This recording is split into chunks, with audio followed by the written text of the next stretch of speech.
اعوذ باللہ من الشیطان الرجیم بسم اللہ الرحمن الرحیم۔ السلام علیکم فرینڈس، ہم لوگوں نے نورانی قاعدہ تقریباً کمپلیٹ کر لیا ہے۔ اس کے ہمارے 37 لیکچرز تھے جن میں ہم نے نورانی قاعدہ کو کمپلیٹ کیا۔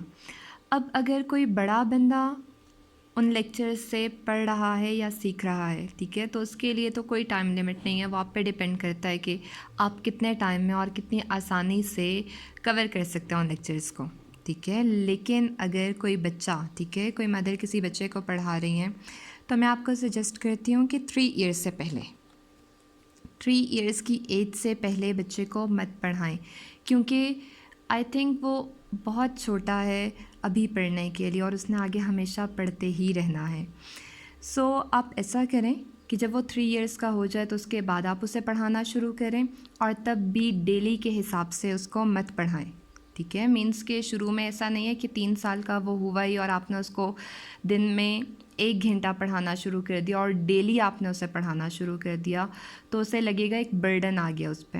تو آپ ایسا کریں، اس کو جب پڑھانا شروع کریں تو پہلے ہفتے میں 1 دن پڑھانا شروع کریں، پھر 2-3 مہینے گزریں تو ہفتے میں 2 دن پڑھانا شروع کر دیں، اور پھر اس طرح سے کہ غیر محسوس طریقے سے وہ کیا ہوتا جائے، عادی ہوتا جائے اس روٹین کا، ٹھیک ہے۔ اور یہ 37 لیکچرز میں کوئی جلدی کرنے کی ضرورت نہیں ہے۔ اگر آپ 2 ایئرز بھی لیتے ہیں نا، مینس کہ اگر 3 ایئرس کی ایج سے آپ نے اس کو پڑھانا شروع کیا ہے اور 5 ایئرس تک آپ نے اسے صرف اور صرف نورانی قاعدہ ہی پڑھایا ہے، تو آپ بالکل بھی لیٹ نہیں اپنے ٹائم سے، کیونکہ یہی کیا تھا، قرآن پاک کو پڑھنے کے لیے یہی بیسکس تھی نا۔ اگر اسے نورانی قاعدہ اچھی طرح سے آ گیا ہے تو وہ قرآن پاک بہت اچھی طرح سے پڑھ سکتا ہے، ٹھیک ہے۔ مینس یہی بیسکس ہیں، یہی فاؤنڈیشن ہے۔ فاؤنڈیشن جتنی اسٹرانگ ہوگی اتنا ہی زیادہ اچھی طرح سے وہ آگے پڑھ سکے گا۔ سو اگر آپ 2 ایئرس کا بھی ٹائم لیتی ہیں یا لیتے ہیں اپنے بچے کو نورانی قاعدہ سکھانے میں، تو یہ بالکل بھی، ٹھیک ہے، دیر نہیں ہے، آپ نے بالکل ٹھیک ٹائم لیا ہے۔ اچھا، سپوز کہ اگر اب آپ کا بیبی 5 ایئرس کا ہو گیا ہے اور اس نے نورانی قاعدہ کمپلیٹ کر لیا، ٹھیک ہے، تو اب ہم نے چلنا تو پہلے سپارے پہ تھا نا، ٹھیک ہے، ہم نے پہلا سپارہ شروع کرنا تھا، لیکن میرے خیال میں اس سے پہلے، ٹھیک ہے، جب بچے نے نورانی قاعدہ کمپلیٹ کر لیا اور اب وہ 5 ایئرس کا بھی ہو چکا ہے، تو اسے یہ کچھ بیسکس جو ہیں یہ آنے چاہیے۔ مینس کہ پہلے 2-3 کلمے آنے چاہیے، کھانا کھانے کی، کھانے کے بعد کی، رات کو سونے کی، سو کے اٹھنے کی، ٹھیک ہے، گھر سے باہر جانے کی اور گھر واپس آنے کی دعا اس کو آنی چاہیے۔ سو ہم پہلے ہی یہ پڑھ لیتے ہیں، ٹھیک ہے۔ 3, 4, 5, 6 ماہ بھی ایون آپ ان بیسک چیزوں پہ لگا دیتے ہیں تو بھی آپ لیٹ نہیں ہیں۔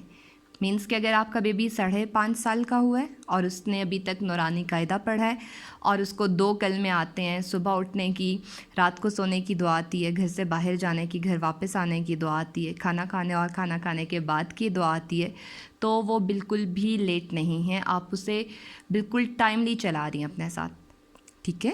سو اب ہم پڑھنا شروع کرتے ہیں۔ کیا پڑھتے ہیں، ٹھیک ہے، یہ کیا ہے؟ کلمہ طیبہ، ٹھیک ہے۔ کلمہ طیبہ کیا ہے؟ ہم سب کو پتہ ہے کہ کلمے کتنے ہیں، 6 ہیں، ٹھیک ہے۔ اور یہ کیا ہے؟ مطلب ہر مسلمان کے لیے جن باتوں پر دل سے یقین رکھنا لازمی ہے، ضروری ہے، ٹھیک ہے۔ کیا کہتے ہیں اس کو، کیا کہا جاتا ہے؟ ایمانیات کہا جاتا ہے۔ اور ہمارا جو بھی ریلیجن ہے نا، جو 5 بیسک چیزوں پر ڈیپینڈ کرتا ہے، ٹھیک ہے، اس میں سب سے پہلے کیا ہے؟ کلمہ، ٹھیک ہے۔ مینس کہ اللہ تعالیٰ کی وحدانیت پہ یقین رکھنا اور حضور اکرم صلی اللہ علیہ وآلہ وسلم کے آخری نبی ہونے پر یقین رکھنا، ٹھیک ہے۔ سو کلمہ انہی 2 چیزوں پر مشتمل ہے۔ سو یہ اپنے بچوں کو نورانی قاعدہ پڑھانے کے بعد جب آپ پراپرلی کوئی چیز زبانی سکھائیں تو اس میں سب سے پہلے یہ ہونا چاہیے، ٹھیک ہے۔ سو ہم پڑھنا شروع کرتے ہیں۔ بسم اللہ الرحمن الرحیم۔ لام الف زبر مد لا، الف زیر ای، لا ای، لام کھڑی زبر لا، لا الہ، ہا زبر ہا، لا الہ، الف لام زیر ال، لام لام زبر لل، الل، لا الہ الا، لام کھڑی زبر لا، الا اللہ، ہا پیش ہو، الا اللہ، ٹھیک ہے۔ اور ملا کے یہاں سے یہاں تک پڑھیں تو کیا بن جائے گا؟ لا الہ الا اللہ، میم پیش مو، ہام میم زبر ہم، موہم میم زبر ما، محمّا، دال را دو پیش در، محمدر را زبر را، محمدر را، سین واو پیش سو، رسو، لام لام پیش لل، رسول لام کھڑی زبر لا، رسول اللہ، حاضر ہی، رسول اللہ. ٹھیک ہے، اگر آپ نے آگے ملا کے پڑھنا ہے تو رسول اللہ ہی پڑھیں، لیکن اگر یہاں پہ اسٹاپ کرنا ہے ٹھیک ہے تو رسول اللہ پڑھیں گے. اور اس سب کو اب ملا کے پڑھیں تو یہ کیا بن گیا؟ لا الہ الا اللہ محمد الرسول اللہ. ٹھیک ہے، کیا ہے؟ لا الہ الا اللہ، لا الہ الا اللہ محمد الرسول اللہ. کیا مطلب ہے اس کا؟ اللہ تعالیٰ کے سوا کوئی معبود نہیں، محمد صلی اللہ علیہ وآلہ وسلم اللہ تعالیٰ کے رسول ہیں. ٹھیک ہے، سو جب آپ اپنے بیبی کو یہ یاد کروائیں، اپنے بچے کو یہ یاد کروائیں تو کلمہ ٹھیک ہے عربی بھی یاد کروائیں اور اس کا ترجمہ بھی اس کو ساتھ میں یاد کروائیں تاکہ وہ آپ کو یہ دونوں چیزیں زبانی سنا سکے. ٹھیک ہے، پھر اب جوڑ ہم نے کر لیا، جوڑ کے بغیر اب اس کو پڑھنا سکھائیں کیونکہ اب آپ نے اس کو زبانی یاد کروانا ہے تو جوڑ کے ساتھ تو نہیں زبانی یاد کروائیں گے نا. ٹھیک ہے، اسے ہاں خود پڑھنا آنا چاہیے، سو وہ جوڑ کر کر کے، ابھی کیونکہ وہ اس لیول پہ ہے کہ وہ جوڑ کر کر کے ہی پڑھے گا، لیکن جب ایک دفعہ اس نے دیکھ کے جوڑ کر کے پڑھ لیا تو اب جب آپ اسے زبانی یاد کروائیں گے تو اس کو ملا کے پڑھنا ہے. ٹھیک ہے، مینس کے جوڑ کے بغیر پڑھنا ہے. ٹھیک ہے، تو کیسے پڑھیں گے؟ لا الہ الا اللہ محمد الرسول اللہ.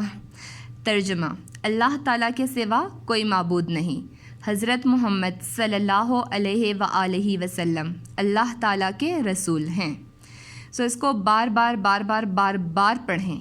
ٹھیک ہے، چلتے پھرتے اپنے بچے کو جو ہے وہ زبانی اس کو پڑھاتے رہیں کہ صحیح اچھی طرح سے ذہن نشین ہو جائے اس کو. ٹھیک ہے، سو آج کے لیے ہمارا یہی لیکچر تھا. اس کو بہت اچھی طرح سے پہلے کلمے کو یاد کریں. انشاءاللہ نیکسٹ لیکچر میں ہم دوسرا کلمہ پڑھیں گے. تب تک کے لیے اللہ حافظ.